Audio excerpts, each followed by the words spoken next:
Homesteading is a lifestyle choice.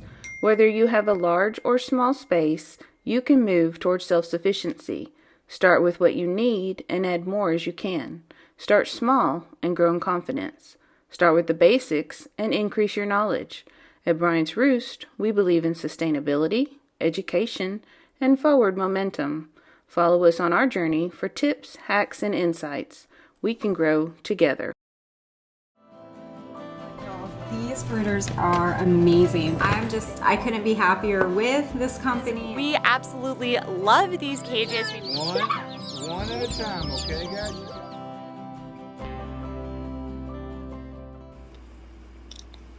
Hey guys, welcome to a Monday evening edition of Coturnix Corner Live.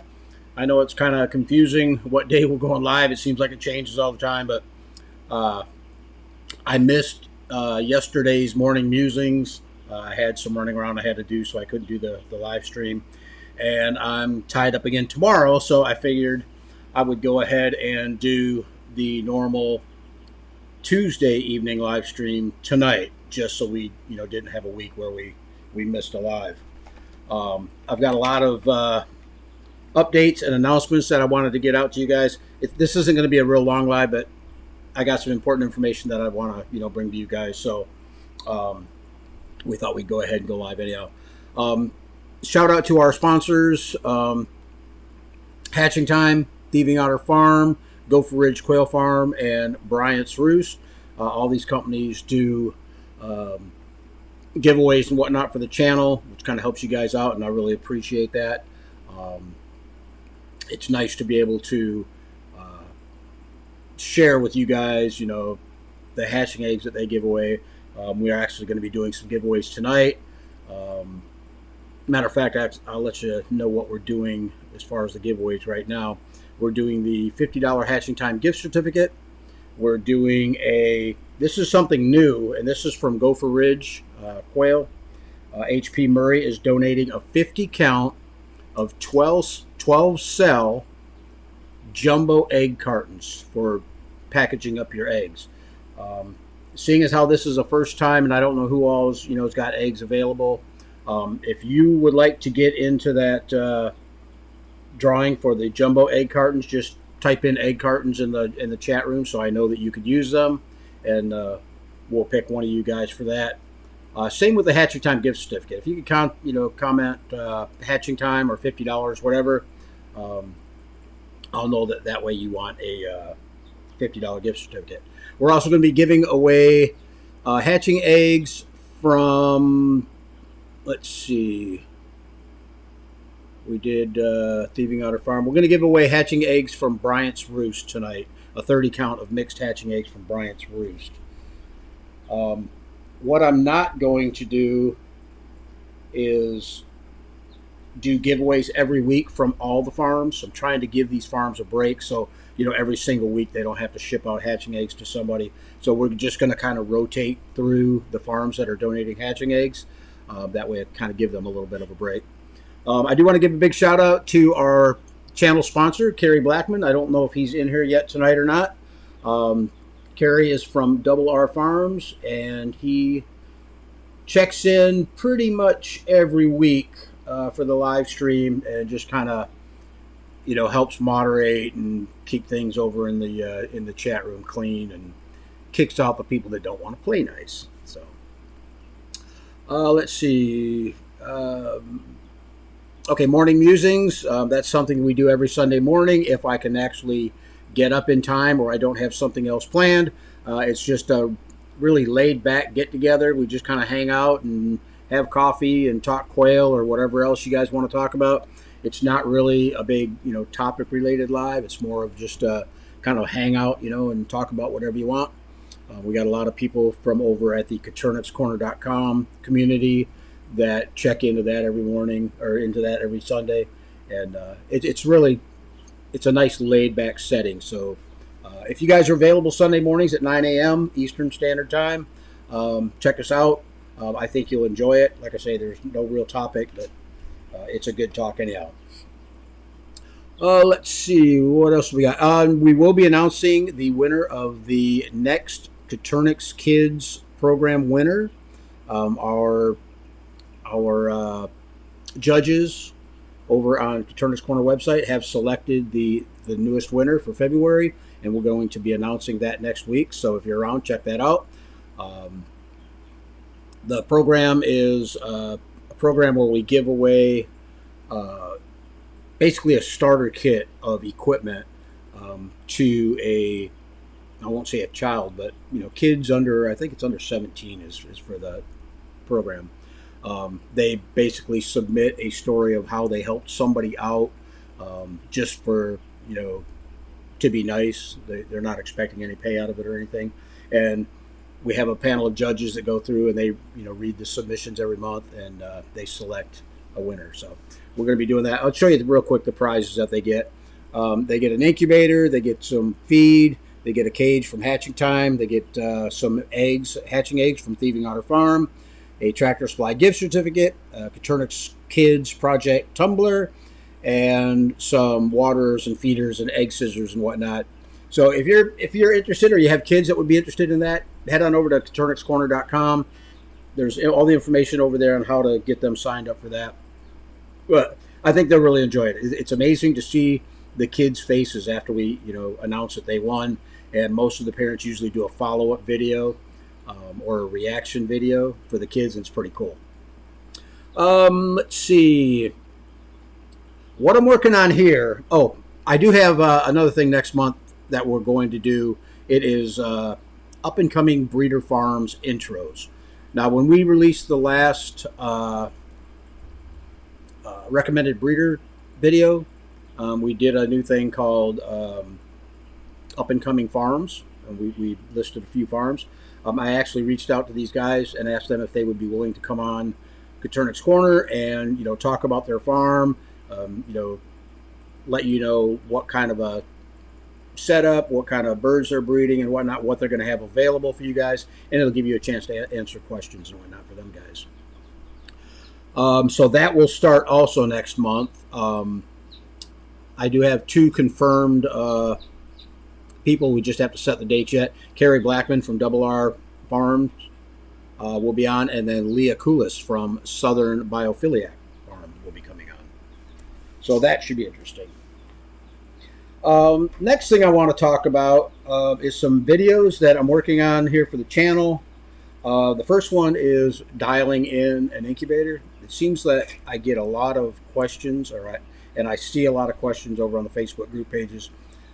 People aren't really sure how to tweak your incubator prior to setting your eggs. I recommend it to everyone, regardless of what incubator you're using.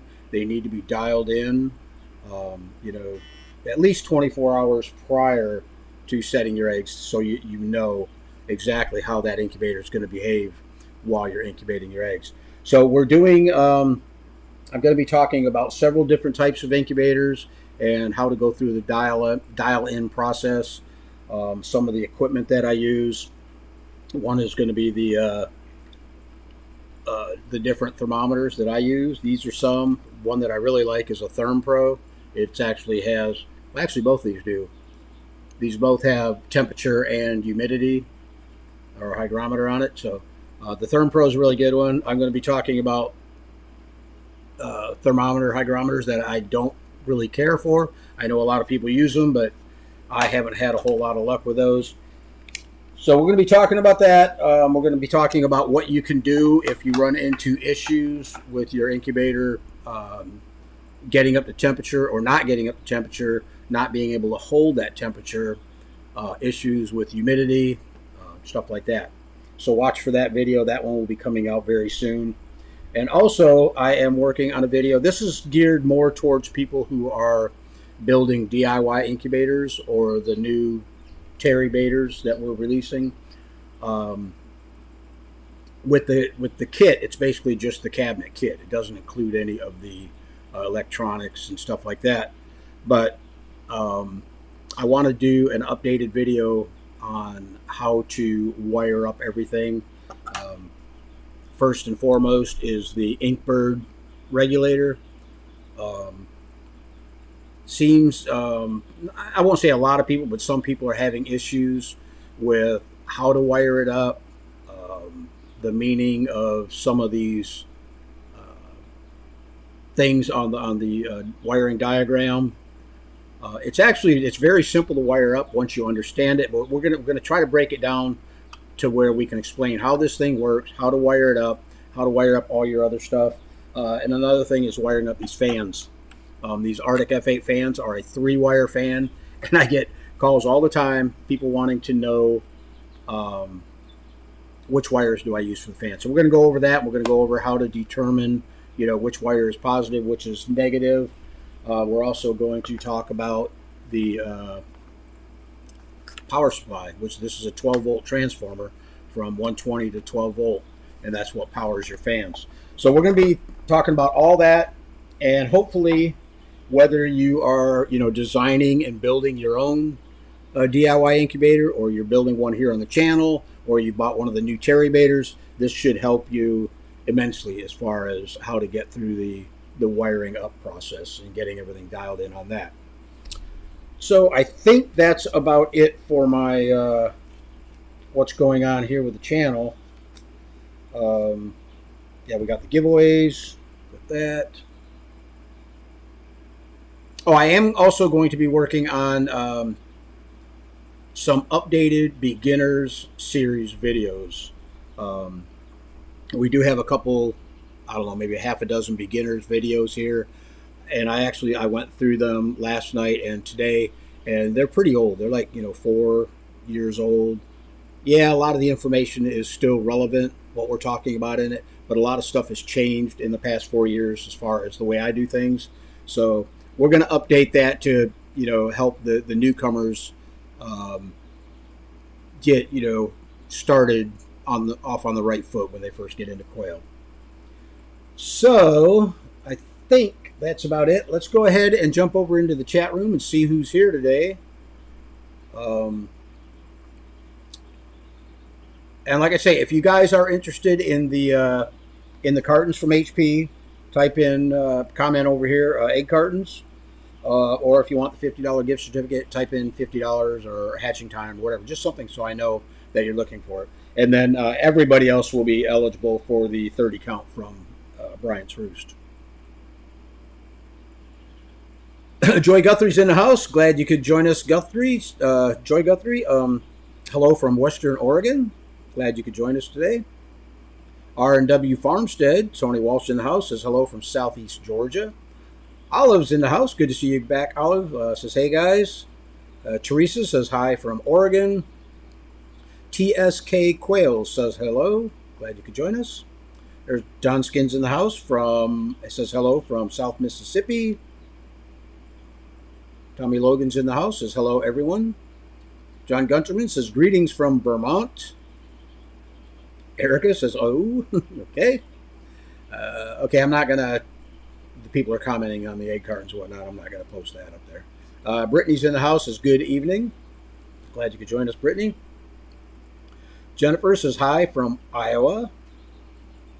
Any of you guys watched the football game yesterday? Lions versus 49ers. That was quite a game. It started out, the Lions were really kicking butt, but I think during halftime they got a little bit too comfortable and came out and blew it. So, yeah, that was crazy. And that was actually the first game that I've watched this year. I normally don't pay attention to football that much, but Lions are from Michigan. That's my home state, and they were actually doing pretty good. So I wanted to see if they were going to make it to the Super Bowl. Fawn's in the house. Says hi, Terry. Glad you could join us, Fawn. Gunner's Mate's in the house. Says eggs would be great. Yeah, I got to get me some hatching eggs too, because next week I am starting the assembly process. I got the design process done on my new outdoor cage, and next week I'm going to start assembling it. The biggest thing that I was concerned with, because it's an outdoor cage and we do have predators around here, we got raccoons, and I've never had a problem with possums, but there are a wild rat colony around. I see them every now and then. I was always worried about them coming up through the bottom of the cage and attacking my birds from under. So I kind of designed a a secondary floor in the cage that will keep predators out, or keep them, from being able to access the birds from the bottom side. So that is also coming up. I'm going to be documenting that on video also. Let's see, where are we at here? Bill Thompson says, I would like eggs to start over and phase out my murder raptors. Yeah, I mean, Bill, you can actually, I'm going to say 1.5 to 2 years, how people have actually started paying attention to breeding for temperament. Prior to that, it seemed like everybody was just, concerned with breeding numbers. I'm talking about people that sell hatching eggs. All they were concerned with was, numbers. They wanted to put out as many products as they could. Problem with it was you had birds that were aggressive, and I mean, I ran into the same thing. I had to cull an entire line because they were so aggressive, and I just got tired of, even though I was culling for temperament, I still had birds that were aggressive, and I just, heck with it. Cull the entire line, start out with a better line from a different breeder, and go that route. Israel's in the house. Says, hello, community from Puerto Rico. Glad you could join us. BNM says, so happy to get a live notification. Would like to be in the hatching egg giveaway. Okay, no problem. Yeah, I actually got the notification almost instantly. Once I hit schedule the live, it actually pinged on my phone right away. So it's good to see that YouTube's doing their job. Del Chuchi's in the house. Says, hey, everyone. Greetings from Miami, Florida. Glad you could join us, Juan. And give me a holler tomorrow, and I will walk you and your wife through getting that incubator wired up if you haven't already done it. Fred says, my nursery right incubator stopped the automatic turning of eggs. Have you ever ran across the issue, and do you know if there's a way to fix it?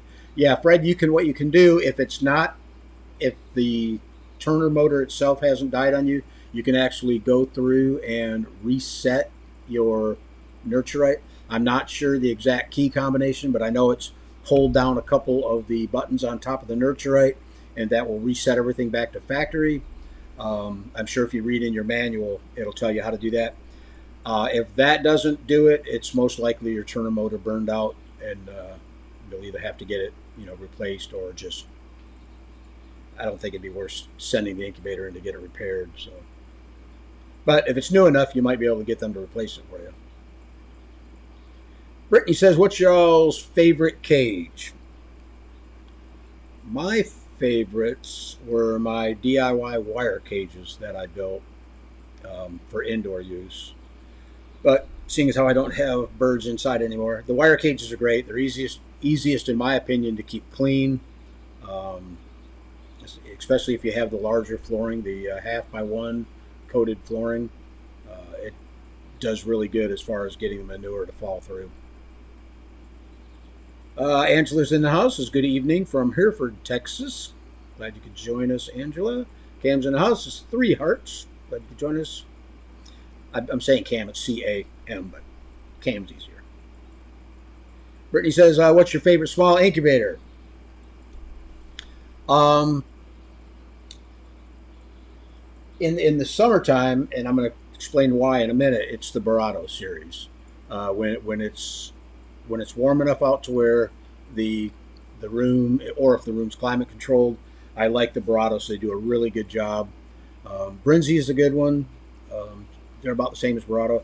But I'm finding out, and it's happened on more than one incubator, these plastic incubators that are just, a 3/16 of an inch wall, or maybe an 1/8 inch wall of plastic, have temperature gradients, believe it or not. And I'm going to show this in one of my videos. I took these small thermometer hygrometers, and I set them in the Barados on the turners, and I dialed my regulator to 99.5, and that's exactly what this read, was 99.5. And so what I did was I took out the turners and I set these on the floor to simulate putting the eggs into lockdown, and believe it or not, the temperature dropped down to 97.9, 98.1, somewhere in that area. So I was losing 1 degree of temperature or more just by dropping them eggs down. Nothing else changed. There was no change. I hadn't added water yet for humidity.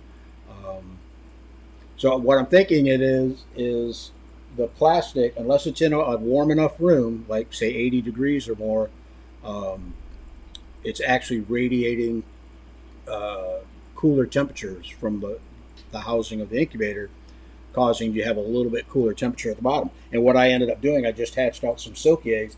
I actually had to bump the temperature up on the regulator to 101 degrees to keep the temperature down on the hatching tray at 99.1, 99.2 in that neck of the woods. So that's another thing that we're going to be talking about in this upcoming dialing in your incubator, because it just goes to show you that even good incubators can have a little bit of issues when it comes to, especially if you're changing something, and then like taking your eggs out of the turner and lowering them down. The turner's this high off the bottom, and then you move the eggs back down to the bottom. Things do change. So we're going to be talking about that. That's whole part of the, like I say, the dial in your incubator part. But there, Barato, Brinzia, they're all good incubators. But I would definitely advise you to keep them in a climate-controlled room, preferably around 80 degrees or above, while you've got the incubators running. Brittany says would love to get the girls involved. Good idea. Always get the kids involved. B&M says, I have quail hen that has an injured foot, not sure how it happened. What should I do for her? Depending on the type of injury, I'm going to tell you what I do. Usually when I get birds that get injured or something like that, unless it's really something special, I just call the bird. In my eyes, one, it's too much of an effort to try to doctor a bird back to health, especially if, like, say, the leg's broken or whatever. If it's nothing serious, you might be able to isolate her for a while, and it might heal up. But for me, I don't like to watch. I don't want to see the bird suffering, so it's just as easy to just call and go that route. But it could be just something as minor as a pulled tendon, where you could go ahead and isolate her from everybody else, to where she can be nice and calm and quiet, and let that heal up a little bit. But that's going to have to be your call on what you want to do. If you want to try to doctor her back to health, or just call her out of your cubby. Okay, Don Skin says just put 60 jumbo farrow eggs in the incubator today. Cool, congratulations. Hope you get a good hatch. Tommy says I'd love to see other farms as I'm building mine. Yeah, and that's another reason we are bringing on these up-and-coming breeders. One is to give them a little bit more exposure, but two, to let them explain to you in their words, the types of quail they're keeping, how they're keeping them. I know one of them is going to be bringing on, photos and whatnot of their birds and their setup, and they can actually, just show you what they're doing. So, yeah, it's going to be interesting. We always have, more experienced breeders on the show all the time, and I thought, it'd be nice to give the people that are just getting started in the commercial side of quail, give them an outlet and kind of, plug their business. Where are we here? Franken says, my current batch of eggs is on day 15. Cool, congratulations. Almost into lockdown, and pretty soon they'll all be hatching for you. Tattooing Granny's in the house. Sorry late, but here now was taking care of the new babies. I'm glad to hear that you got, I hope you're talking about baby quail. If so, congratulations. And if they're new babies, congratulations on that also. Tommy says, just hatched 21 celadons, put 96 jumbo brown farrow mix in the incubator. Biggest set yet. Yeah, that's a good size set. Hopefully you get a good hatch rate out of them. I don't know, Tommy, if you saw the last week's live stream. We had Michael Rose and Rebecca Lynch on here talking about celadons. Very interesting live stream. Talked a lot about how to improve your lines if you are keeping celadons, and what to select for and whatnot. So if you haven't seen it, check it out. Advantage Sulk is in the house. Is hi from Ontario. Glad you could join us from Canada. Savage Daughter Farm says, hey, everybody. I love that name, Savage Daughter. B&M says, greetings from St. Louis. Brittany's in the house from Missouri. Savage Daughter says, woo, Chiefs. Yep, looks like the Chiefs will be playing San Fran. Nets Beauty Co. says, hello. Glad you could join us. Nuno says, Farhaven Ebe, Mass, I guess, maybe. TSK Coil says, yes, it was a good game. I actually, I only watched it up to halftime. I had other work I had to do out in the shop, but I came back right at the end of the fourth quarter and I saw what the score was, and I'm like, wow, Lions really blew that one. But for the Lions, I mean, they had a really good year. Usually the Lions are long gone, but this year was their year. They did really well. Net says, I hatched quail for the first time on the 9th. I used 100% dry hatch. Ordered 25. They sent 30. 6 were cracked. 12 were fertilized and 10 hatched. I'm happy for my first time. Thanks for all the help. Absolutely. And congratulations. That's not, 10 out of 30 is a little bit less than 50%. But like you said, you had some that were cracked.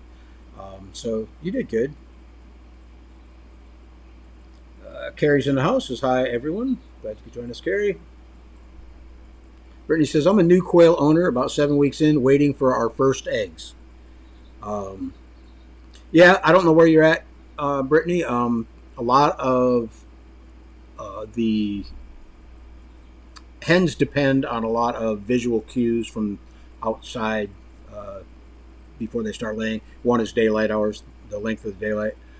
So if you're not supplying supplemental lighting, it may take them a little bit longer to start laying eggs. But 7 weeks, yeah, you can start expecting eggs probably pretty soon. I would say between now and maybe 12 weeks, your hens should start laying, especially if you're supplying supplemental lighting to them.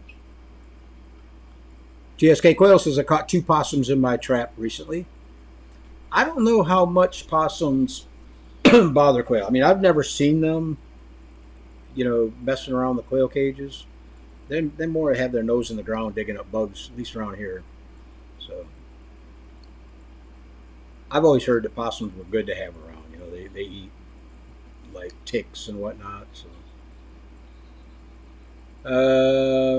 Savage Daughter Farms love to be considered for the prizes. Savage Daughter Farms says A&Ms were awful. I got to go back and see what you said before that.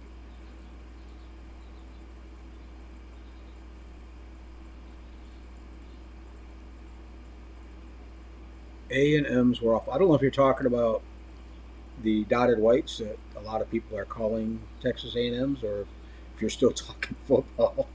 I don't know. I've lost. Anyhow, Jesse Simmons says, what causes scissor beak? I have 8 roosters, and all of a sudden I noticed one with it while eating. The only time I've really experienced scissor beak was during a hatch. So, I figured it was a genetic issue, and what actually causes them to get scissor beak, if it's not genetic, I don't know. I've never had a bird that had a straight beak develop scissor beak. I've always seen chicks that hatch out, they had scissor beak, and I always call them immediately. I don't waste my time with them. Let's see. Maury Straubel's in the house. Says, good evening, everyone. Glad you could join us, Maury. Savage Daughter Farm says notifications actually quick today. Yes, they were. I think YouTube is on the ball. Carrie says, had a family of raccoons kill all my birds. Looking forward to get going again. Wow. Yeah, that stinks when you put so much time and effort into getting everything set up, and then a wild animal takes care of your animals for you. Matter of fact, we had that happen to my buddy. He's my neighbor. His granddaughter, I set her up. I actually built her a cage and set her up with some hatching eggs. She hatched them out. She's like 8 years old. And the birds, she had them in a brooder, and then they went to a grow-out pen, and then she moved them outside. And it didn't take them long. They were outside maybe a couple weeks, and rats got in. We're assuming rats got in through the bottom of the cage and was pulling the birds' feet and everything through the cage. Ended up killing all of them. So that's why I am working on a false floor in the bottom of the cage to hopefully keep that from happening. Savage Daughter Farm says, I lost a pen of roos to raccoon. Dirty buggers stole my koi too. So now he eats Watford on the porch. Okay.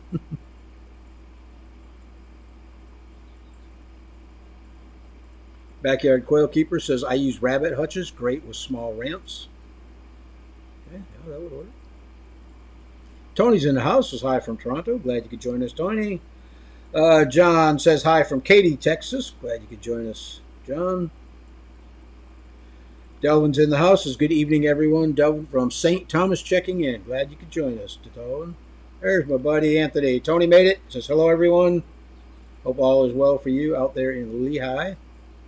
And I hope you got rid of all them birds you've been trying to get rid of. Savage Daughter Farm says, I use the Nurturite 360 but keep 2 thermometers on it.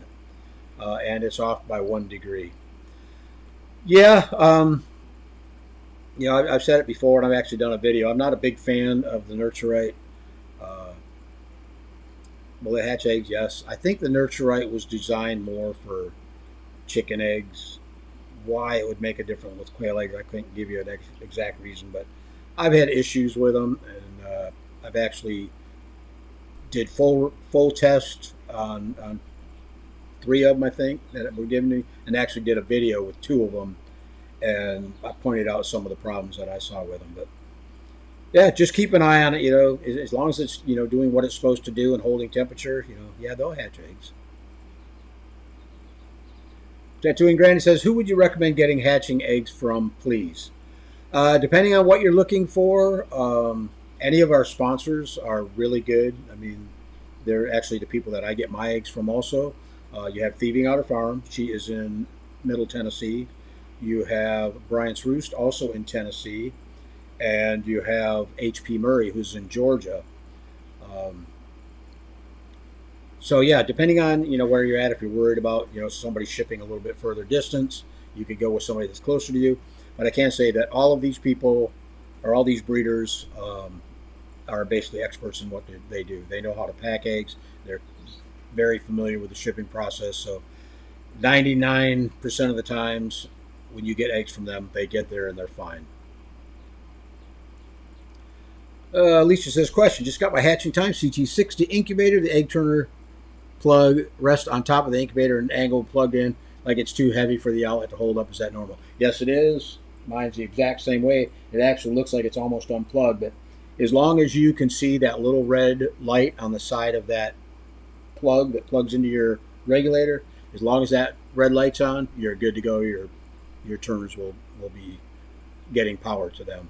But yeah, if you're worried about it, you could actually maybe fold up a piece of paper or something and slide it under that to lift it up and hold it level. But it's got the European outlet plugs on them.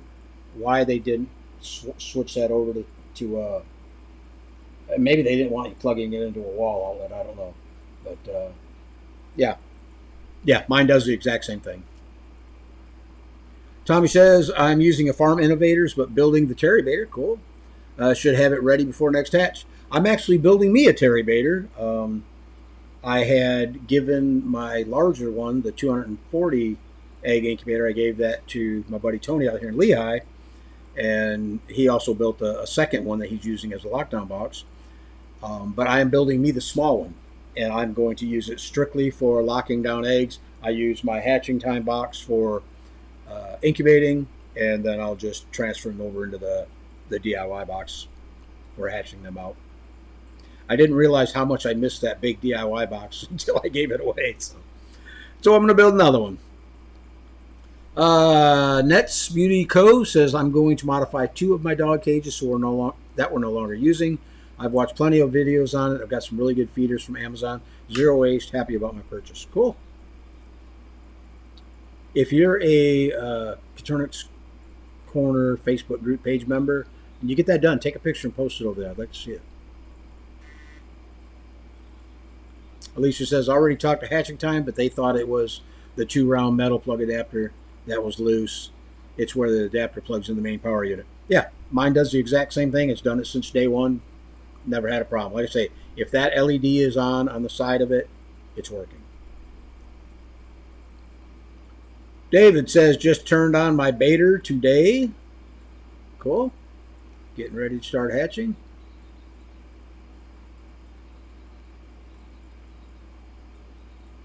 Okay, not talking to me.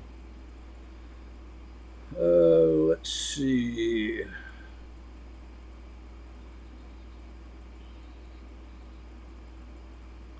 Delvin says, anyone offer some advice on layer feed that can increase layer production? Also, does anyone have any experiences with cypher feed grower? Okay, before we get to the cypher, the layer feed that I would recommend, and I know for a fact that it works really well, is the Kalmbach layer. It's a non-GMO layer, and I'm trying to think of the guy's name off the top of my head. I've got so many names.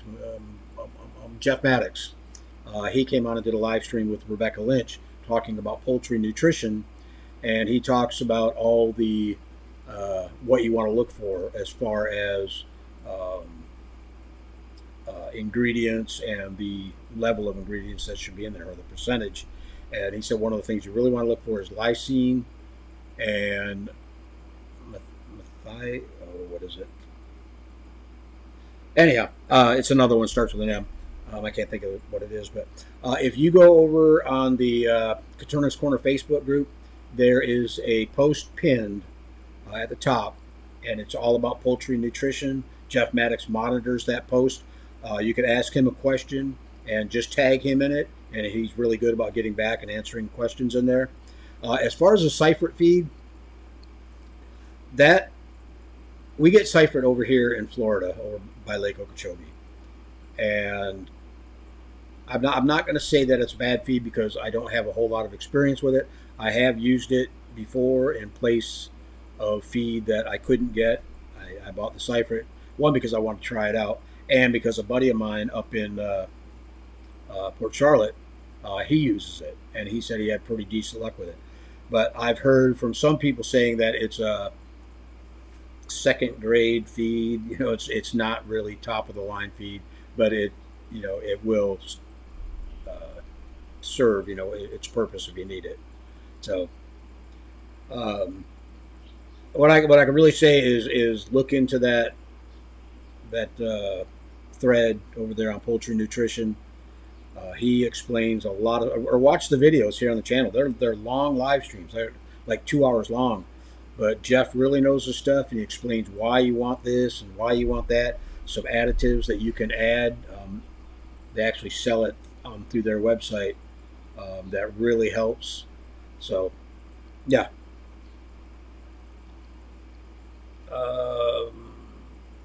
Okay, not talking to me.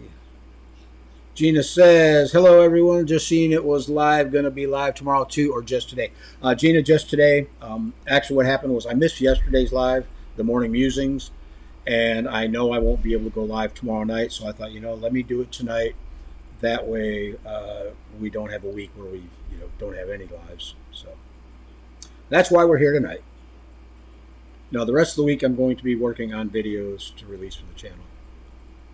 B&M says, my hen has manure packed under her foot and it's hard. Should I soak it? She seems fine otherwise. Yeah, that's poop ball buildup on their feet. You can take and what I used to do when I had the wood framed cages, I would get the same problem. I take the bird out and I put her in one of the little plastic shoe boxes, fill it up with about 3/4 of an inch of warm water.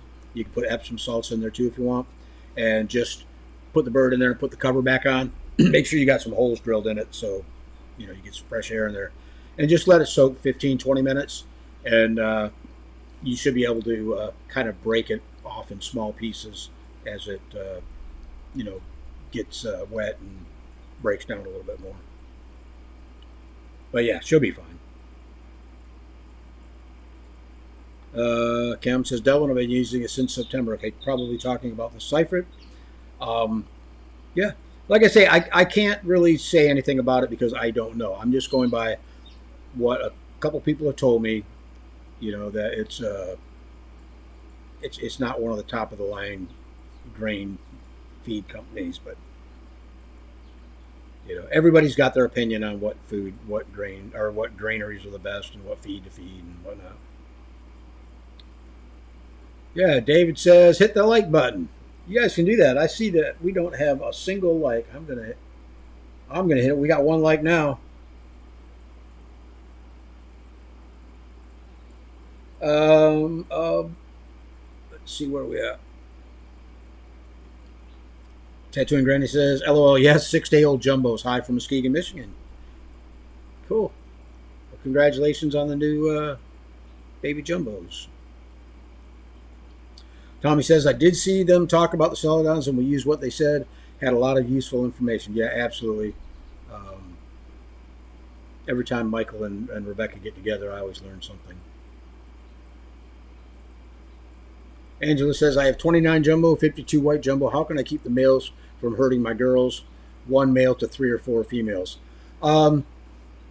If you're having issues, okay, first, are all your hens together and you've got multiple males in the same cage? If you do, then you're going to have issues where the males are really going to compete hard to breed with the hens.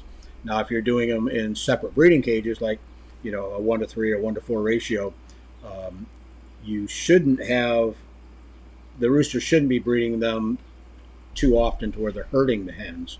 1-to-3 and 1-to-4 is a good ratio for good fertility rates, but you could actually bump that up to a 1-to-5, 1-to-6 if you're worried about your hens getting overbred. And usually you see that with like feather loss on the back and whatnot.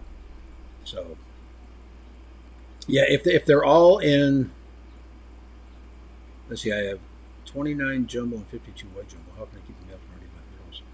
If you've got them all together, I would definitely separate the hens from the females and then get breeding groups put together. Yeah, I would need to know a little bit more about what type of a setup you got. But let's see. Andy Robinson now says hello. Glad you could join us tonight, Andy. Andy Robinson says, how's everyone doing tonight? Do you notice, Andy, that we're live on Monday instead of Tuesday because we missed Sunday, and I know I'm going to miss tomorrow, so I had to do it tonight. Andy is my alarm clock when it comes to the Sunday morning lives. She makes sure that I get up and do the live stream. Let's see.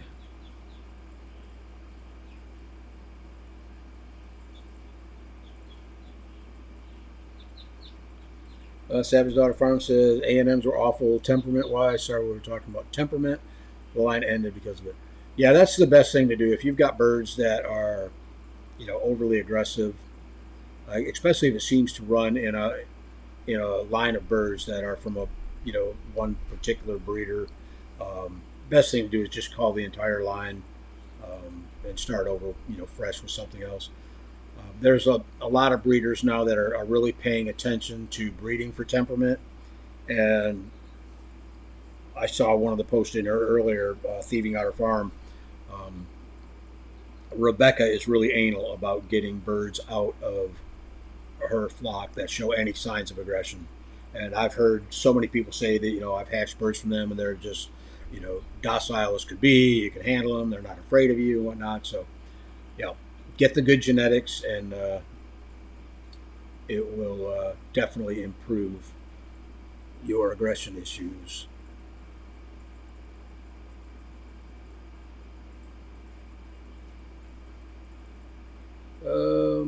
Delvin, I don't know what you're talking about. Is this in response to my question about feed? What I said was, I don't know if you're talking to somebody else in here or not. Cam says, yes, I use that brand and I'm adjusting my supplemental lighting. Okay. So Teacher says, question, what's your favorite feature in the Terribator? If you're asking me what my favorite feature is, I like, especially the one that you bought, one is, it is very redundant.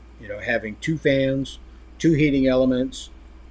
If one of them dies, you've always got a backup that's going to keep the incubator running and your eggs safe until you can get it repaired. Only the really thing that could go wrong with it is if you had a power outage, which I actually had once, or you have an incubator or a regulator failure. That I've never had. I've had ink birds that, the last one, the box I just gave away, that ink bird was 4 years old and still going strong. And the guy gave it to it, just finished hatching out eggs in it. So, but I like that the turribators not only are redundant, but that they are getting the hatch rates that I see people getting with them. Once they're dialed in, they do amazing. I mean, I've had my DIY boxes do just as well as my hatching time incubator. Yeah, a little bit different setup, but hatch rates are just the same. So, Carrie says, can anybody recommend where to order eggs from? Any of the sponsors that you see listed here on the screen: Thieving Otter Farm, Gopher Ridge, Bryant's Roost. I can recommend all of them. We are going to be having some new people coming on next month that we're calling them up-and-comers, and the reason that we're recommending them is they've showed a lot of attention to detail when it comes to taking care of their birds, what they're offering in this net. So they were actually in the recommended breeder list. But they're going to come on and let you know when they'll start shipping and whatnot. David says, I used 1/2-inch wire to keep out rats, but the poop doesn't go through. Yeah, the 1/2 by 1/2 is a little bit small as far as for the manure to be able to drop through, which is why I always use the 1/2 by 1 coated. But even with the 1/2 by 1/2, if you don't have a false floor in it and your birds are outside, rats can get their little measly fingers and teeth and whatnot up through there and kill off your birds. So,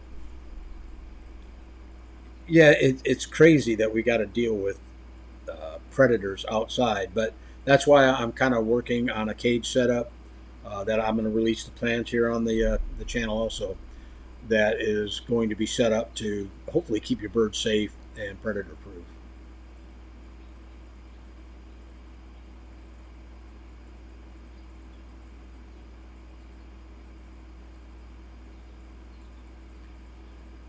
Net says, I have the Coturnix incubator. It worked great. That one I'm not familiar with. I've heard the name, but I'm not familiar really with the incubator itself.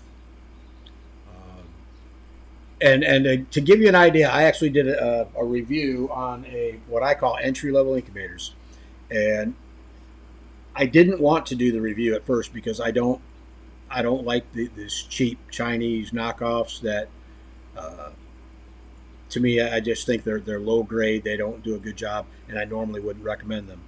But this lady she had an Amazon store, and she messaged me and emailed me, and just left and right contacting me, saying, let me send you the incubator. Try it out. If you don't like it, throw it away. If you like it, maybe you could do a review on it.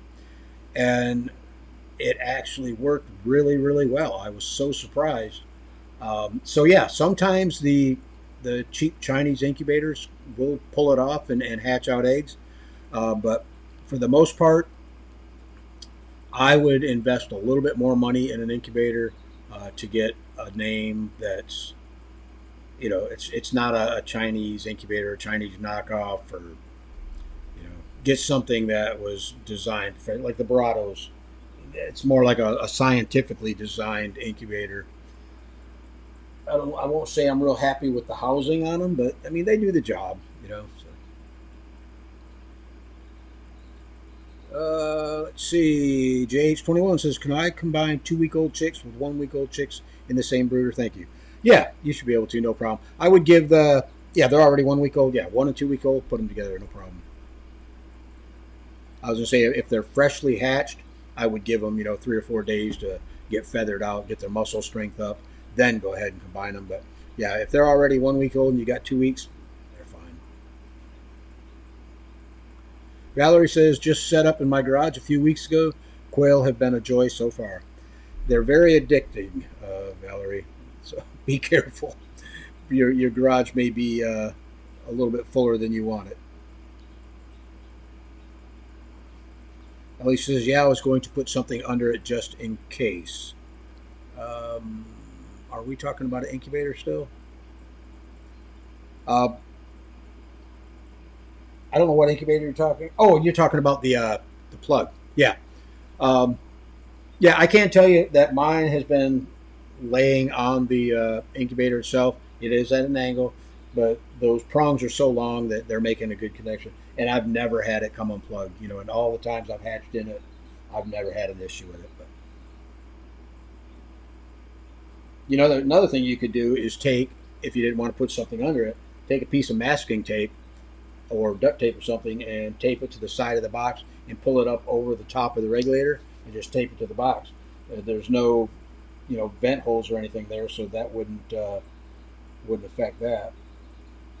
You're going to find out the same on the other side for the humidity controller, or not the controller, but the humidity vaporizer. It's the same style of plug, so it'll do the same thing. All right. Andy says, Terry, please tell me how you're going to do the false floor. I did 1-inch chicken about 9 inches below. It stopped coons, but poo now builds up on it. What I was going to do, that's a good idea. I didn't think about chicken wire. What I'm going to do is frame it out with 1x6 all the way around. Down the bottom of the 1x6 is where I'll put my wire. As far as what size wire, I'm thinking like I've got a whole bunch of 1x1 welded wire. I've also got a ton of well, not a ton, I think 50-foot roll, 1/2x1. Basically, all you're doing is trying to keep the animals from being able to get to the floor that the birds are on. So yeah, I would think that the chicken wire would be fine. But I'm surprised that the poop's building up on it, because chicken wire, you know, it's got, 1-inch openings on it. So I guess, you know, hose it off every now and then if it does look like it's starting to build up. Eric says, welcome from Detroit. How many birds per square foot in a grow-out cage is recommended? Well, as they grow, you're going to need less birds per square foot. Depends on what age you're growing them up to. But in the grow-out cages, I think I was putting, and my cages were 36 by 20, and I want to say I was putting 50 2-week-old chicks in there, 2 to 2.5-week-old chicks in there. And then, but by the time they got to 4 weeks, I had to drop that down to like 25 birds. And I think 25 was pretty much fine for that. As far as numbers per square foot, I think you can get by with, 4 birds easy per square foot. Maybe even more if they're younger. But, once they're, between 4 and 6 weeks, they're pretty much full size. So, yep. Colette King 2KL. What's your opinion on MyShire eggs? I haven't used MyShire in quite a while, but I mean, a lot of people like MyShire. So if you're not really concerned with genetics, MyShire is fine. The only thing that I've heard out of them recently, or not recently, but within the past year, is they do have some issues with aggression. And some people have complained that they ordered a specific color of birds and got a mixed batch of birds. But, Zach's got a good hatch rate guarantee, I think they call that, still a hatch rate guarantee, where he'll replace the eggs if you don't get a good hatch or refund part of your money or whatever. But, as far as, you got to look at MyShire as a commercial quail operation. They're concerned. They've got a lot of birds. They got a lot of cages. They've got to sell a lot of eggs. So, that's their job is to sell a lot of eggs in order to keep the business going. To where when you look at somebody who's a little bit smaller, Thieving Otter Farm, Bryant's Roost, Gopher Ridge, they have a more manageable amount of quail to where they can take the time to be very selective on what they're breeding. They can cull heavily to get rid of unwanted, undesirable traits like aggression, stuff like that. So, and as far as Thieving Otter Farm's concerned, she's got a immense genetics knowledge. So when you order something for her, you can be pretty much guaranteed that that's what you're going to get to hatch out. So, anyhow, I hate talking bad about anyone because I know there's a lot of my Shire fans, but I'm just, explaining. There's a big difference in a commercial operation that works in numbers than there is what I consider breeders, and these are guys that are breeding for perfection. So, let's see. Not talking to me. Net says I'm going to go join the Facebook group now. I will, after the live stream, I will go in there and approve you so you can get in the group. Olive says, oops, forgot about the live. Just got a call and I was scheduled to come in for a working interview at my local vet's office. Very excited, I can imagine. Yeah, that would be cool. Actually, you didn't forget about the live. There wasn't supposed to be a live tonight. We're supposed to be going live tomorrow night on our regular Tuesday, but like I said, I missed yesterday's morning musings, and I know I won't be here tomorrow for the regular live, so I thought I would, do it tonight. That way we didn't have a dull week or a bad week, with no live at all. And I had a lot of, stuff that I wanted to get out to you guys.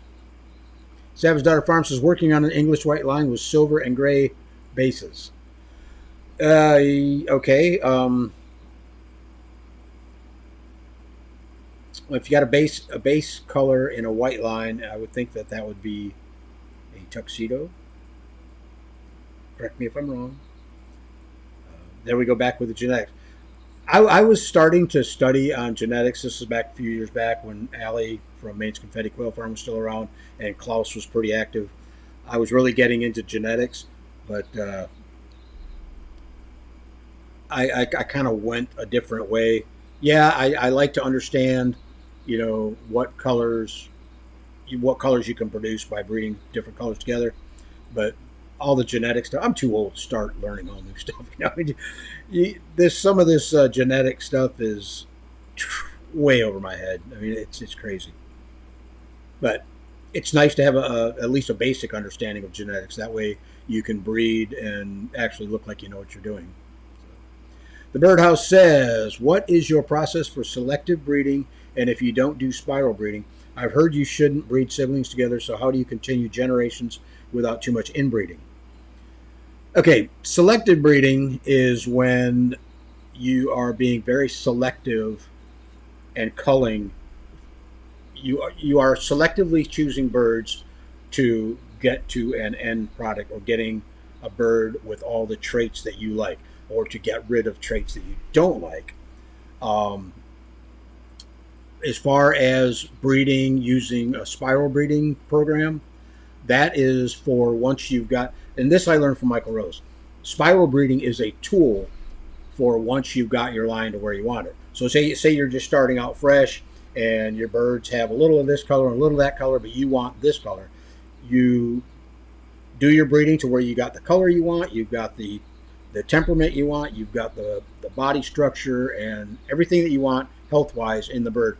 Then, once you're happy with that, then you start your spiral breeding program to keep that line going and to keep that line clean. Or if you have a limited number of birds that you've selectively bred, you can use a spiral breeding program, which, as Michael puts it, is basically 3 groups of birds which are cousins to each other, and they keep breeding, and that keeps the bloodline clean without too much inbreeding. But although this is also out of Michael, and he kind of surprised me with it, it takes quite a few generations of inbreeding to affect quail, to affect Coturnix. I'm not going to go into the exact numbers because I don't really remember what he was saying on that, but I don't. The only thing I wouldn't be doing is breeding brother sister, but as far as father daughter and mother son, that's fine. And then if you do set up a spiral breeding program, now you're breeding cousins, so you don't really have to worry about it. But Do your selective breeding first to get your birds to the point that you want them, then put them in a spiral breeding program to keep them at that point. Not talk to me. Wow, I didn't know that, Delvin, that their game bird is 33% protein. I didn't know that. Now, answer me this. Is that the Cypher Farms that's over by Okeechobee, Florida? The Cypress feed? As far as I know, I think it is, but let me know. Olive says, pneumatic Coturnix incubator came today. Finished my quail aviary today, too. Cool, but you've been busy. We'll be keeping my breeders and meat grow-outs in the breeder cages and my extra layers in the aviary. So excited. I bet you are. Congratulations on getting your aviary finished up. Mr. Mata says, what's the difference between jumbo wilds and Egyptians? Thanks. Basically, the Egyptians are just pharaohs or jumbo wilds. We call them jumbo wilds. I mean, jumbo browns. I think jumbo wilds is a term that my shire uses for their pharaoh lines. But Egyptians is just a pharaoh that has the roux gene, and it kind of mutes out all the black coloration in a bird, makes them appear more brownish or reddish. So yeah, they're basically the same bird, but they carry the roux gene, and the roux gene's when they carry that roux gene, it makes them Egyptians. Well, when they carry the roux gene to where they are, the phenotype is Egyptian, then they are Egyptians. Cam says, well, it's great information, Terry. Okay, thank you. I don't remember what you're talking about, but okay. Let's see. Eric says, welcome from Detroit. How many? I think I already answered that one. Delvin says, thanks, Terry. Absolutely. Modified Chevy says, building my Terry baiter. It's a bit bigger though. 2 foot by 2 foot by 3 foot tall. My only thing is I screwed up and didn't figure to account the door size. It fits inside the walls, thinking I may have to frame it. Yeah, you could actually do that. Just cut you some wood trim, as long as it's, not 4 inches difference. But if you only got to go 1 inch to bring it up to size, trim it out with 1 inch trim, and that'll cover your door. You'll be fine with that.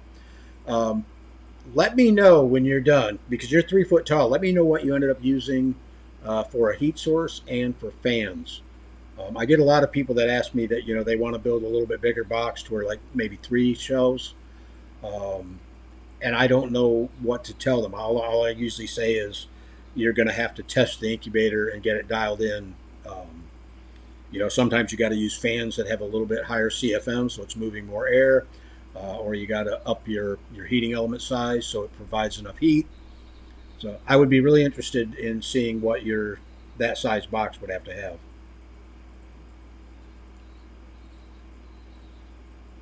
Don't talk to me. BNM says, thanks for doing the live tonight. Absolutely. Andy Rabbit says, okay, no live tomorrow night. Absolutely, Andy, because I blew it yesterday, and I'm going to blow it again tomorrow. That's why we're here tonight. And that says, does Facebook have a different profile pic, and is it called Coturnix Corner? No. Coturnix Corner Marketplace is the marketplace, but it's just Coturnix Corner is the Facebook page, and it has, let me see what the profile pic is. Just it's an image by one of our members of it looks like I'm not sure exactly what it is. It looks like something that might be carrying roux. Birds. But no, it's just called Coturnix Corner. The Coturnix Corner Marketplace is Coturnix Corner, but where you can sell stuff. So, Cam says, put a towel on the floor. I had to soak in the friction of the towel, but it will help rub off any balls. When I rehomed a few birds, I had to do it. Yeah, and another thing you can do if you're talking about the poop balls on their feet, soak them, put them back in the cage, for an hour or two, re-soak them again, just to kind of let that moisture break down that manure a little bit more. Soak them a second time. But, I mean, usually I haven't had, when I was getting birds with poop balls on their feet, I think I was just soaking them once probably for a little bit longer than I should. It was probably closer to an hour or so, usually because I got busy doing something else. But then they pretty much broke off, pretty easy.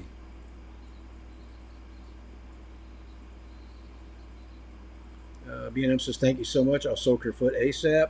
Thank you for the live shows. Absolutely. Tommy says, I prefer ware milling here in Mississippi. I don't understand what you're trying to say, Tommy. Sorry about that.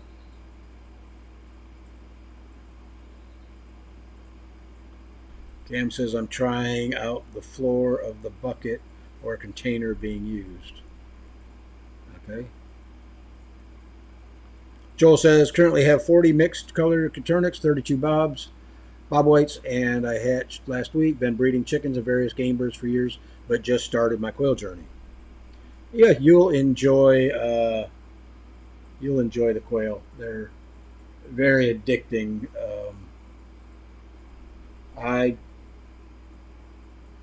I started out only wanting to have one cage, and hold on, I'm seeing the same thing over here, Andy.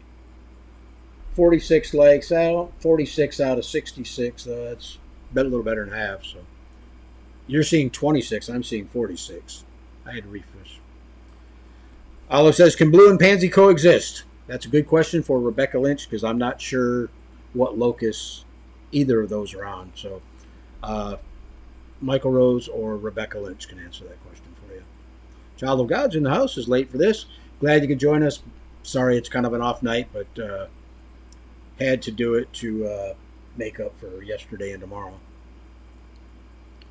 Olive says, would love to be considered for this week's giveaway. Okay, Bob Cole caught me off guard. I was driving and wanted to wait till I got home. Yeah, I think we caught quite a few people off guard tonight, including myself, because I wasn't really going to do anything. And then I thought, you know what, I got to work tomorrow, so I better go live tonight. Child of God says, hatching some Thieving Otter Farms birds now. If truly are as easy as going as stated, we'll be cleaning out my aviary and restarting with her line. Yeah, from everyone that I've talked to and heard, her birds are amazingly docile. I have had Thieving Otter Farm eggs, and I haven't had any issues with aggression. I'm not one to go out and handle my birds a lot. As far as, a lot of people, they get birds and they want to hold them and pet them and whatnot.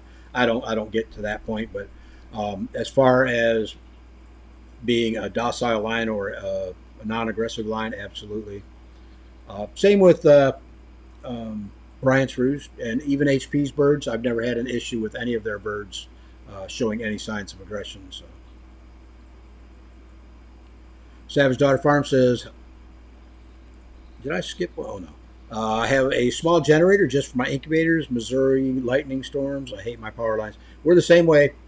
Summertime down here, we've got rainy season, a lot of lightning in the air, and it seems like power goes out left and right, which is why I've got, I want to say, 1,600 watts of backup power just for the computers and the camera for doing live streams. So if I lose power, at least the live's not going to go off. But what usually happens is if it knocks out power, my modem and router are still on battery backup, but Comcast, for some reason, they're losing power, and it just, anyhow, that's the problem when it comes to storms and whatnot and doing this. Margaret says, what hygrometer do you recommend? I like the Therm Pros. Come on, focus. Anyhow, it's called Therm Pro. You can get them on Amazon. They're pretty inexpensive. I know Hatching Time actually sells Therm Pros also. They're pretty good. I mean, I have taken, and I had 2 sets of 4 that I bought and set them all up, and they were all pretty much spot on. Yeah, maybe one was a half a degree off here and there. Humidity might have been a percentage point or 2 off, but they've been dead on. And I actually compared them to the Govies, and this is talking about a Govie that has been dialed in and programmed, and the Therm Pros held temperature and humidity readings a lot more accurate than my Govies ever have. So you'll notice the Govee doesn't have anything on the screens because I'm not wasting the money to put batteries in them. They don't do the job. And I like these little things too. These are pretty accurate for, like, I mean, where I'm sitting right now, I don't know if you can read it. The percentage reading, the humidity percentage is off by 3 points between the two, but the thermometer is 70.7 on one, 70.5 on the other. So I can get, well, it's only 3 points difference now on humidity. As long as I know if my humidity is within 3 points of where I want it, I'm happy. So I use these a lot. A lot of times what I'll do is I'll set one on the egg turner itself to see what the temperature is where the eggs are at. Then I'll set one down in the bottom of the incubator, which is where they're going to be when I go into lockdown, just to see how much of a difference I have when I actually, take the eggs off the turners and put them into lockdown. Yeah, they work great. I like these little ones. And they're small enough to, you can actually set them on top of your eggs and it's not going to hurt anything. Oh, let's see. Tommy says, I like the Terry baiters for 2 facts. Number one, you built it, so if something goes wrong, you can fix or repair it. Absolutely. Number two, a cabinet anchor for less than $150. Yeah, absolutely. I mean, and that was the whole point behind the DIY box. You can go down to Home Depot. You can buy a sheet of foam. They went up. They're like $32 now because I just bought more foam today.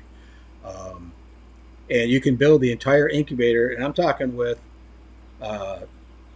egg turners, all your hardware, your regulator, your fans, your power supply for under $150. And you can actually buy the kit, which it's a little bit more money, but you're getting a CNC cut. Everything fits together perfect. There's no measuring. You don't have to worry about, are my rails in the right spot? Is my opening for the forced air chamber the right size? Are my fan cutouts going to work? Everything's done for you. All you've got to do is glue the thing together and you're done. So, yeah, they work great too. I mean, I can't tell you the number of people who have reached out to me with the results of using these incubators and, getting hatch rates just as well as you do with, commercial models. Mine, the one that I just gave away was a 240 egg incubator. That thing ran nonstop for better than 2 years. And I can't say how many thousands of eggs I hatched out in that thing. Fraley Farm Mini Homestead says, question, hey y'all, have any of you guys ever used a heating pad under your incubator? I have a Nurturite 360 and trouble keeping the temps stable. Just looking for some tips. The easiest thing to do is going to be put it in a room that is climate controlled. Matter of fact, I've got the air conditioner on in here, and I need to turn it off because I can see that my incubator's working overtime to keep up with it. So, but yeah, just keep the room climate controlled, preferably 80 degrees or higher. Nurturite 360s are known for having,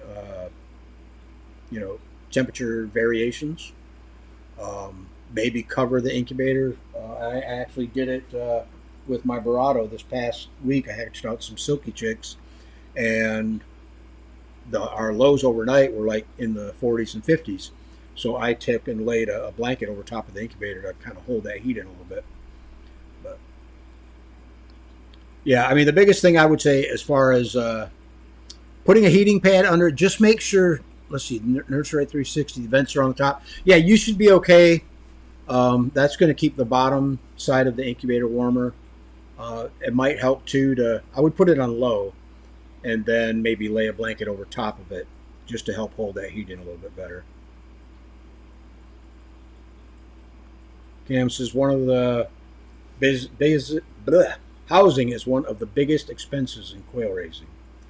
If you knew the amount of money that I spent just on caging, and if you follow the channel for any length of time, you'll see that my caging started out as wood frame cages with wire, wrapped in wire. And then I got out of the wood frame cages, started designing all my own all wire cages, and I also had a line of hatching time cages. So yeah, I've spent a lot of money in caging and whatnot for quail. So, but it's a labor of love, I guess. Gutter's Mate says, is hatching time still working on the predator-proof outdoor cages? That would be great.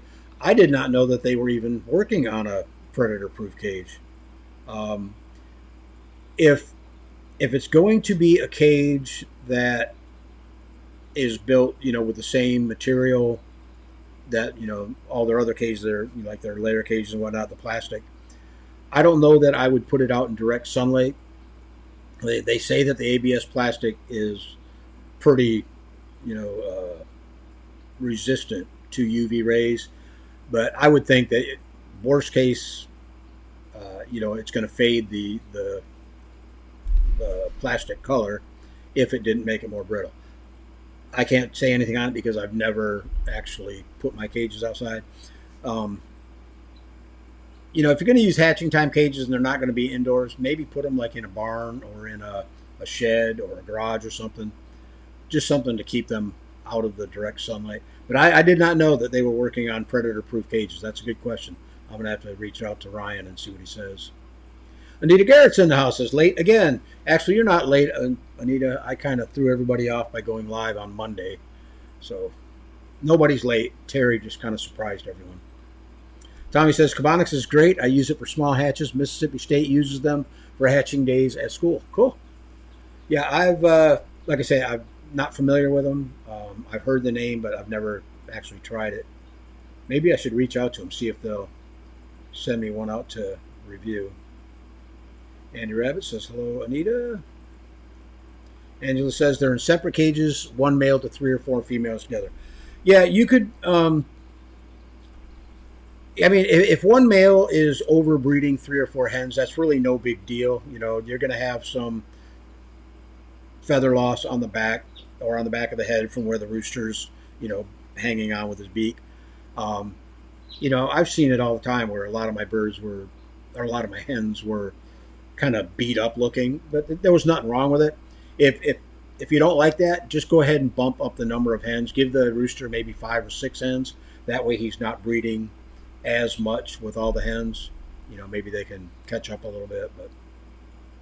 But the nice thing about a 1-to-3 or a 1-to-4 ratio is you usually get pretty good fertility rates with that kind of a ratio. Child of God says, just got the mini Terribators. Looks easy to put together. Was not expecting the electronic hookup to be what it is. My fault. Will put together and put aside till I can find someone smarter than me. Actually, what I am doing this week, I am working on it.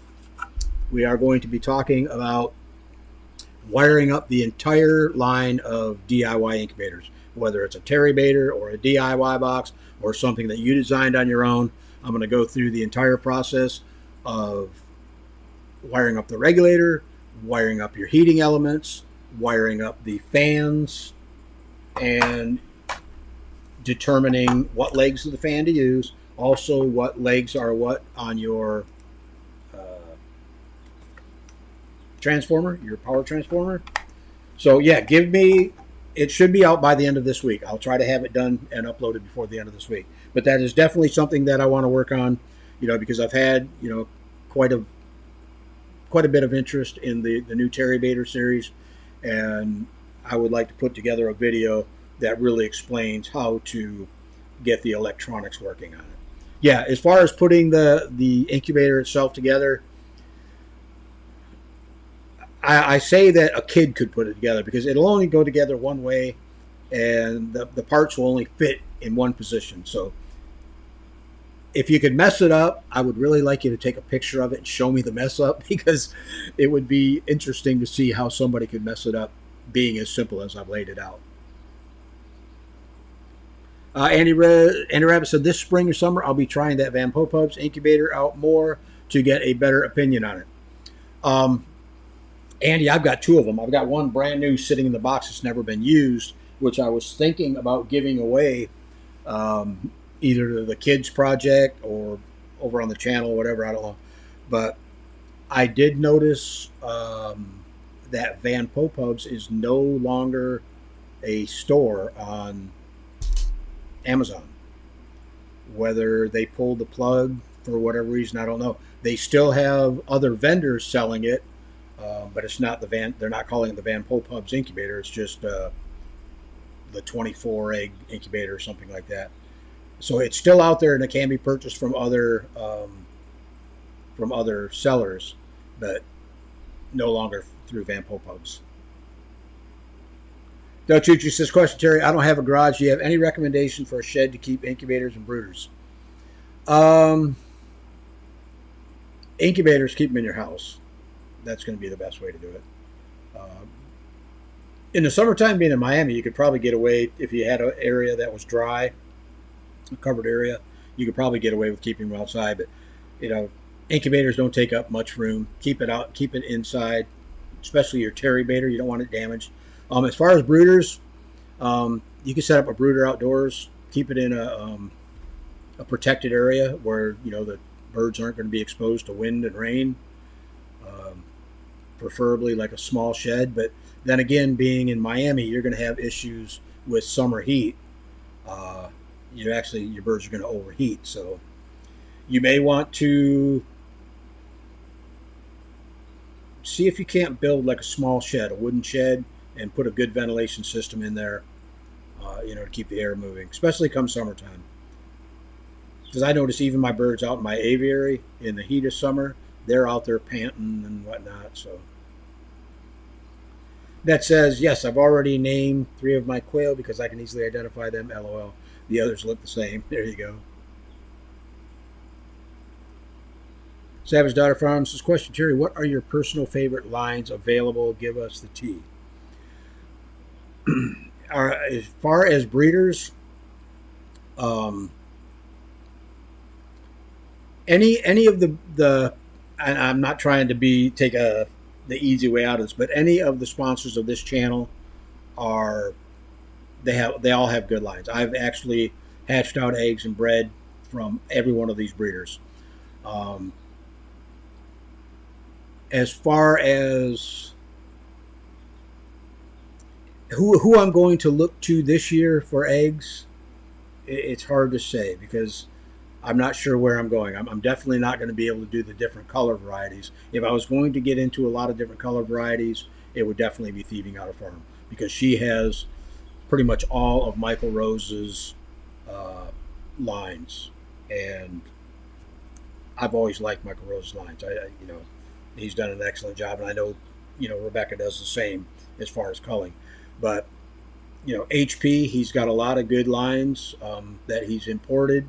He's got an excellent sparkly collection. So I guess really it's going to matter, who you want to go to. Bryant's Roost, she's got some really good sized jumbos. So if you want jumbos, Bryant Roost would be a good one to go to. Who would I go to? Anita Garrett. There's another one. I mean, she's, no longer commercially selling birds. I think she's still doing some local stuff. But I heard through the grapevine that Anita may be getting back into selling hatching eggs again. So there you go. There's another. She's one of the last JMF referral farms. So yeah, like I say, any of our sponsors and Anita Garrett, they're all excellent breeders.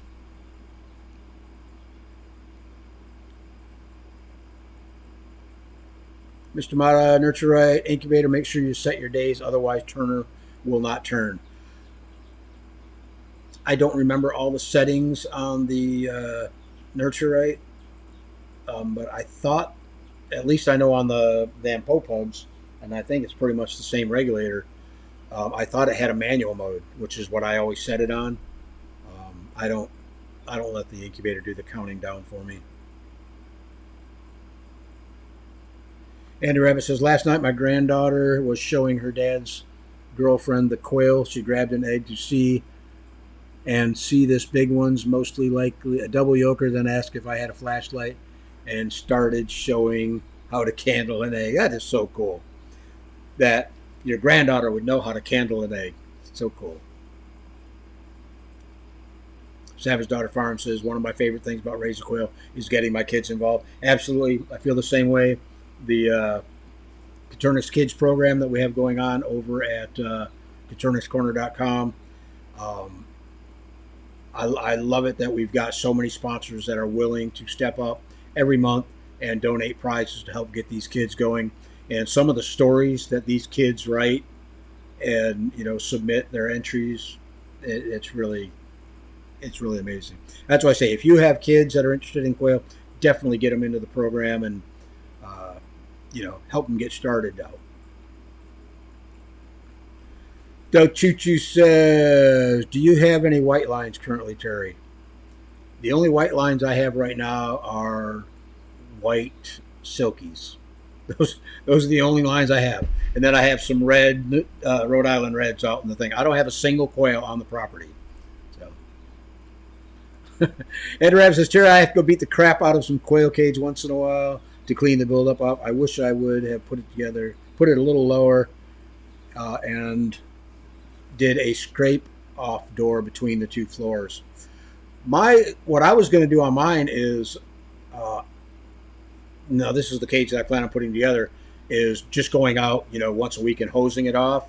Or if it gets built up and it's too dried out, I got a pressure washer. I can wheel that out and, pressure wash it once a week, and it won't be no big deal. But I'm hoping I don't have that much buildup. Now, I know when I used the 1/2x1 flooring, I didn't have any buildup of manure. So I was hoping that would do the same thing as a protective floor on my outside cages. So we're going to see. Andy Rabbit says, I enjoy getting my granddaughter involved. I was surprised how much she has learned.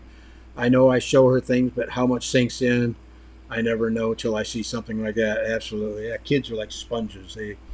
If they're interested in something, they'll just absorb and absorb and absorb all that information. Yeah, my kids did the same thing, especially like computer stuff. I'm sitting down for an hour trying to figure something out. My kid walks in, punches a couple buttons. I'm like, get out of here. They figured it out for me. So, yeah. Olive says, any tips on marketing in an area that has 0 other sellers? Facebook doesn't like selling eggs, and not many people would probably look for eggs on Craigslist. Actually, a lot of people do look for eggs on Craigslist. Whenever I was selling eating eggs locally, I posted an ad on Craigslist, and I had more business than I could supply eggs for. Another thing I did, this was for hatching eggs, was I went to some local nail salons, which were run by Asians, and I just brought in probably 6 dozen eggs and gave them to them. Said, here's some quail eggs. I breed quail. I have hatching eggs available every week. Leave a business card with them and tell them to get a hold of you. I did that, and I got so many people coming over wanting quail, and they were all from the nail salons. We actually set it up to where one person from the nail salon would take everybody's orders, collect all their money, and then that one person would come and buy the eggs and distribute that to them, to the other people. And I actually told a buddy of mine in Lehigh about that, and he did the same thing. Went out, gave them some eggs, and he texted me the other day or messaged me the other day and said that he had his first hatching egg order. And I don't know if it was a hatching egg order or eating egg order, but he did say he got his first order. Also over on Facebook, look up Coturnix Corner Marketplace. You can go on there and you can post whatever you want there. Let's see. Cam says, that's well said. Commercial operations versus breeder operation, very different approaches. Yeah, absolutely. And, people got to look at it that way too. For a long time, people thought that I had issues with my Shire. And I didn't really have issues with them. I mean, there's a lot of things. I won't say a lot of things, but there's things that they do that I don't agree with, but that's really none of my business. But he's doing what he needs to do to keep his business running. It's a commercial operation. He's got to do it that way. And if you're happy buying from a commercial operation, whether it's my Shire or McMurray Hatchery or whatever, some of the Cackle, any of the larger hatcheries, you're going to get you can expect what you get from a commercial hatchery. But you can probably, if you found a local breeder that was local to you, somebody that actually breeds quail or chickens or whatever, you can probably get a lot nicer stock, just because that person has the time to spend with their birds, and breed for it. So, not talking to me. Cam, talk to Olive, says I found my hatching eggs on Craigslist as well as gaining a quail raising friend. There you go.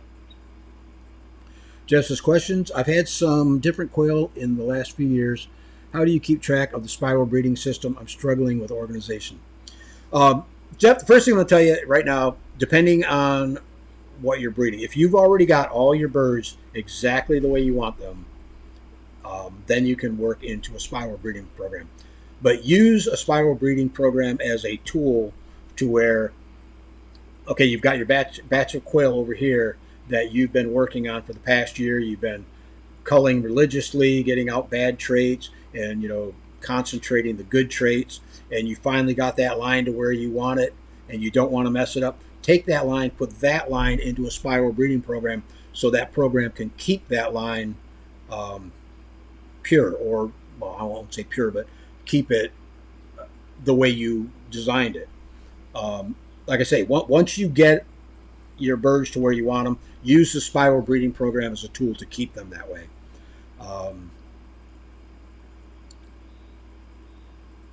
Let me see. I've had different quail in the past few years. How do you keep track of the spiral breeding system? As far as keeping track of them, it's pretty simple. There is a video on the channel here called Spiral Breeding, or All About Spiral Breeding, something like that. Watch that. It talks about using different color coding for each breeding group, and you can actually assign traits to each color and use that. You have to obviously have either a computer or write it down on something to remember it, but yeah, watch that video. It should help you out.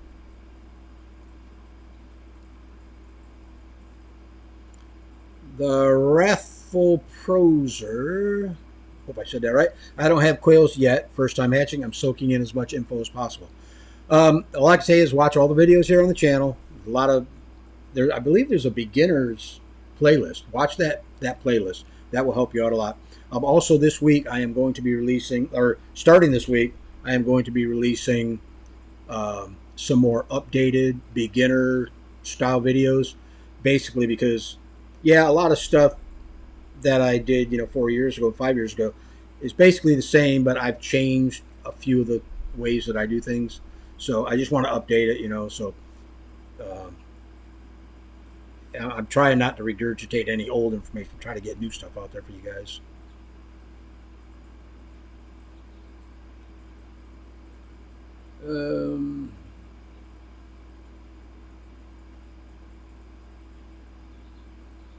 Tiny Quail Ranch says we're interested in egg cartons if you ship to Canada. I would have to ask HP on that. I don't know if he ships out of the country or not. You're not talking to me. Savage Daughter Farms question. In an outside aviary, I have seen people do a base of cinder blocks or bricks under the actual pen. Do you find this better for deterring predators along with the half-inch wire? That's exactly how I did mine. My aviary is built on top of a concrete slab. Originally, the bottom of the 2x4s on the bottom of the aviary were sitting on that concrete slab, but I wanted to go to a deep litter method to where I could let the manure kind of mix in with all the mulch and stuff that I had in there, and that way I have to clean my aviary every 6 months, and probably I could go longer than that, but yeah, what I did was I framed it up with concrete block, stuccoed it all in real nice, and then lifted the aviary up, set it on top of the concrete blocks, and then I backfilled the aviary with mulch. That's a good way to do it. I mean, you don't have to do it that way. It's definitely going to help as far as any animals that try to dig under. Hard to dig through concrete, so that's going to help. The only issue that I have in mind, and it's really not an issue, is I have a bunch of ghost ants, and I won't say a bunch. There's probably a nest. There's probably a nest underneath the concrete slab, and my concrete slab has cracks all over it. They're probably coming up through that and into the aviary, but like I say, that's not really an issue with it. Modified Chevy says, I'll do some testing and let you know heat-wise. Yeah, let me know what you ended up using for fans, specifically CFMs and size, and what heat sources you used. Okay, Nets, I will get you approved as soon as the live stream is over. Wow, it's already 8:30. I didn't realize we were going that long tonight. Andy Rabbit says, you are far behind on comments, LOL, just an idea. It's 7:10 right now. It's 8:38. Wow. Yeah, I better kind of start pushing it. I get to talking, never shut up, and people start posting more stuff. And like Andy says, I use ones like them. I have a probe on a wire, put it through a vent hole on the incubator. Yep, I do the same. Andy Rabbit says, is there a coil egg turner for the Van Popus out yet? I don't know if there is one out, but if you would like one, send me your address, and I'll send you the one I have, because I don't even use the Van Popus. I've got them both boxed up. So if you want that coil egg turner, I'd be happy to send it to you. Brittany Rose says, where are you located? I don't know if you're talking to me. I'm in Southwest Florida. Scott, you're already signed up for the giveaway just by being here. Jason says, Terry, ever used Incubator Warehouse Electronics? With your design and their electronics would be a good unit. They are pricey but good. Use them in a wood incubator I have. The only thing that I've ever bought from them was, what was it? It was a part for a no, it wasn't. It was a fan kit for a still air incubator. I bought it from them, and I haven't had any issues with that. As far as their electronics, I've never used it, but I can highly recommend any of the Inkbird regulators. They're excellent. I've never had a problem with them. They actually have some new models out. This is the ITC 1000F, which is basically the first model with Fahrenheit. But now they have the ITC, I want to say 2300, and that one, I'll have to find out exactly what it is. I think if you search Inkbird ITC, the newest model will come up, and it looks identical to this, but it's got, I guess, upgraded electronics in there. I don't know. But as far as Incubator Warehouse, I've never heard anything bad about them. So, Child of God says, glad to hear this. Look forward to it. I get the wiring of lights and how to hook up the wire, just not the wiring itself. Inkbird has a sensor, but not the other wiring. Yeah, what you need to do is find an old extension cord and just cut the end off of that. That you can use that as your power supply cord, and then maybe run up to Home Depot and buy a couple rolls of 16 gauge wire, and you can use that to wire up the regulator and use that to wire up, your heating elements and whatnot. You could actually get by with one roll of wire because it doesn't have to be long. I like using multiple colors. That way I know, just by glancing at it, I know what leg is hot, what leg is neutral, stuff like that. So, Andy Rabbit says, my brooder's on a screen-in porch all year, summer or winter. It depends on if I put wire or solid top doors. Okay. There you go. Thomas's question, who would you recommend for jumbo Coturnix quail hatching eggs? I want to raise the largest body and egg size that I can get. Well, the next comment is from Anita Garrett. Says she'll be back later this year. She has the JMF jumbo lines. They're all good-sized birds. I've hatched out many, many birds from Anita. HP Murray has some good-sized jumbos. And also, I know that Rebecca Lynch is working with the JMF line. She's not calling them JMFs, obviously because she can't. She's not a referral farm. But she has Michael Rose's line of the JMFs. And I've got some really good-sized birds from HP Murray and also from Bryant's Roost. So I can't just say one. I mean, depending on where you're at, Tom, if you're closer to Georgia, get them from HP. If you're closer to Tennessee, order them from Thieving Otter Farm or Bryant's Roost. Or if you're closer on the East Coast, get a hold of Anita. She's in Virginia somewhere. Anita says, Naomi is also still selling JMF Meat Maker line locally over at Kansas City Quail Farm, but not shipping at this time. There you go. So if you're in Kansas City, I think she's in Pleasant Hill, Missouri, I think it is. Scott says, where would you recommend going for button quail and or bob whites, possibly king quail? Can't help you on that one. I've hatched out bob whites for one person before, but I've never raised any of the other quail. Andy Rabbit says, love to brag on my granddaughter, 7 years old now. She's starting to think about hatching and maybe trying to sell some eggs and live quail. Cool. Not only is she a farmer, but she's an entrepreneur. Great. Olive says, question, I raise silkies too. Will you be selling hatching eggs at some point for your silkies? Olive, to be honest with you, I have no idea where I'm going with these silkies. I got a good deal on some hatching eggs, so I picked them up and threw them in the incubator. And then I found out what they're going for, and I went back and got more hatching eggs because I can't believe the price that they're asking, upwards of $15-20 for one silky chick. Wow. And he says, I have 1x1/2 flooring and they walk on it and no buildup at all. But that false floor, I was shocked to see buildup. Yeah, that would kind of confuse me too, especially with chicken wire, because that's a 1-inch opening. Fraley Farm says, I use a large putty knife with the handle screwed onto a long handle to scrape the floor and under the bottom of my quail cages. When they get any poop buildup, I use rabbit cages for my quail. There you go.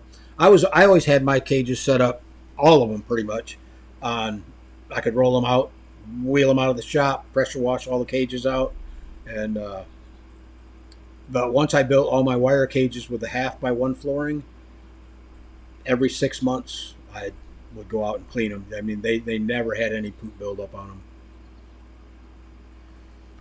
And he says, I almost wish I'd put that false floor on hinges so I could drop it down to brush it off. That's another good idea.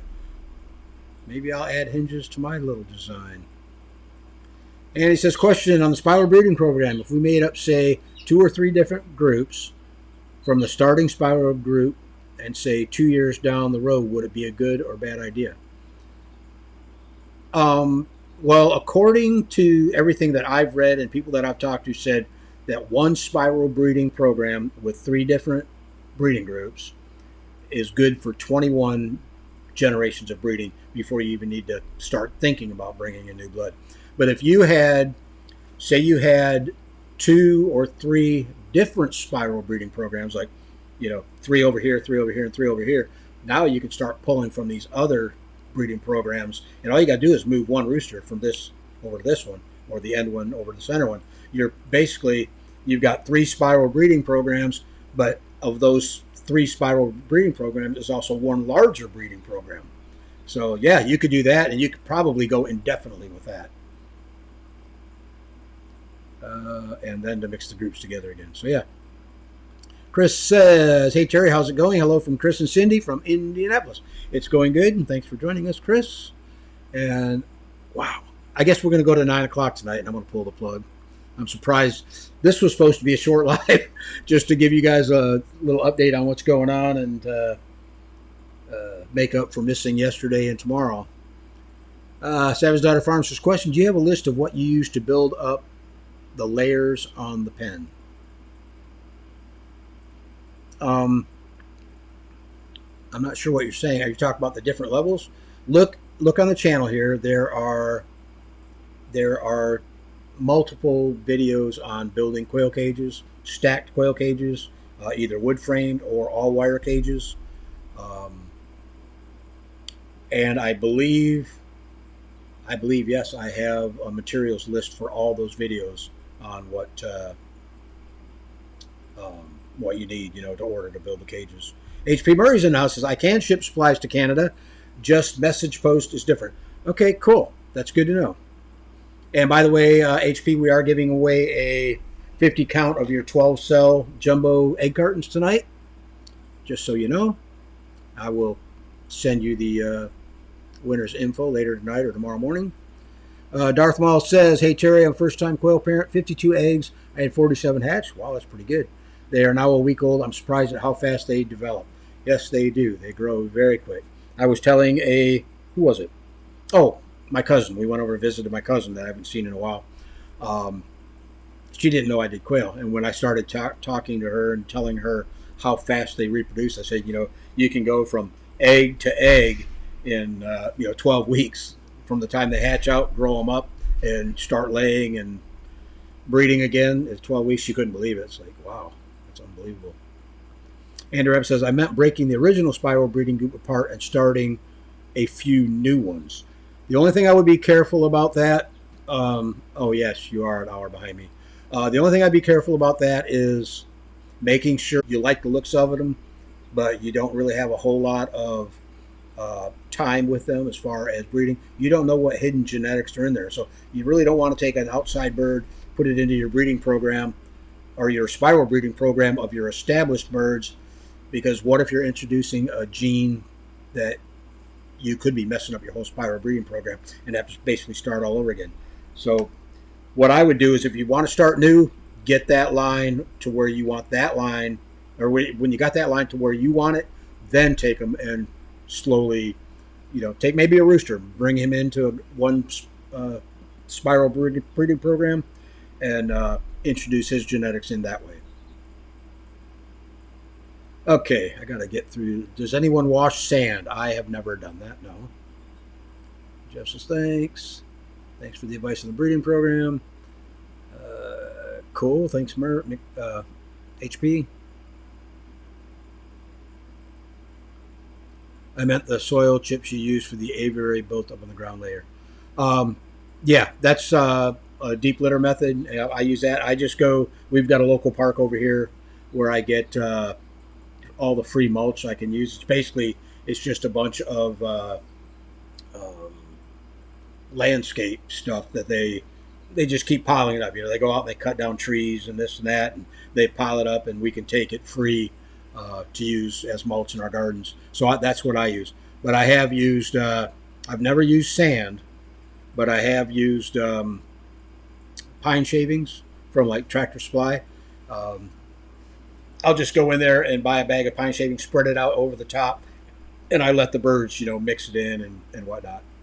That kind of freshens it up a little bit.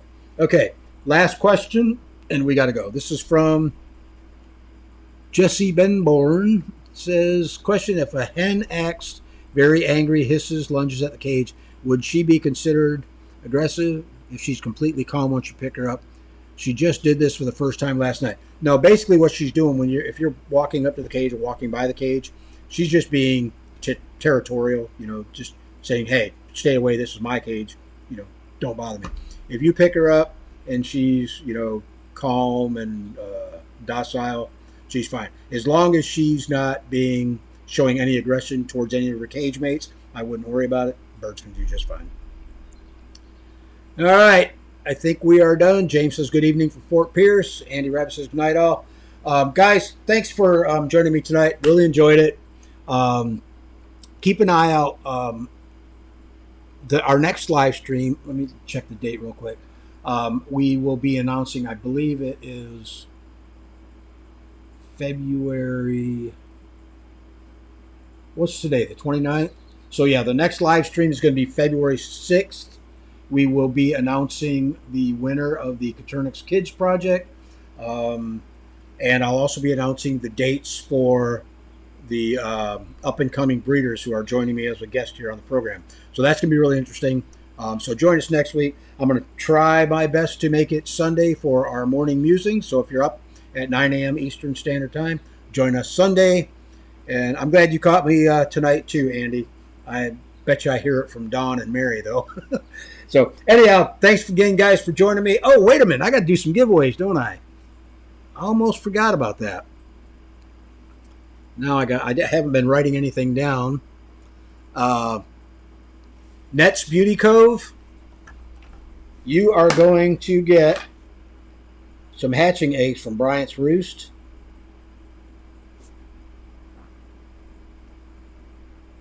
What I need you to do, all these people that I call up, I need you to send me your shipping information. I need a good address, a good email, and a good phone number so I can get that to the right people. Let's see.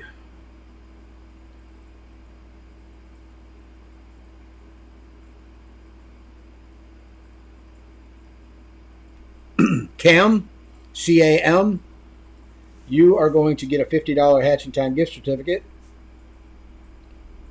And make sure when you guys, when you email me, both of you guys, Nets and Cam, let me know what your screen name was, because I won't recognize your real name. Okay, what do I need here? I need to give away some eggs here. Jeff Goldie, you are getting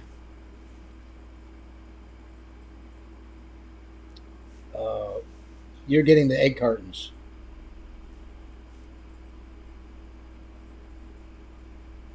And same thing with you, Jeff. Make sure you send me your all your shipping information and a good phone number. So I think we got that. Nets Beauty Cove is getting Bryant's Roost hatching eggs. Cam's getting a $50 hatching time gift certificate, and Jeff is getting the Gopher Ridge jumbo egg cartons. And guys, my email address to send that to is terry@koturnixcorner.com. Let me actually put that in the group over here. I'm missing my moderator tonight, so Coturnix. You'd think I'd know how to spell that by now.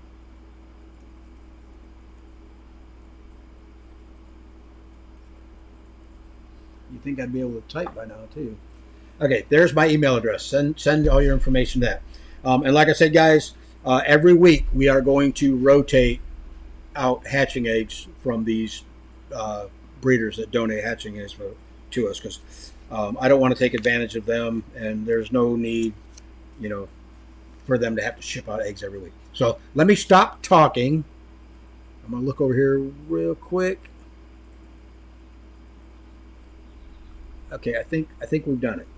All right, everyone, have a great night. Appreciate you joining me. Sorry we ran so long, but that's what happens when I talk too much. Have a great week. Hope you guys do well, and we will see you next week Sunday.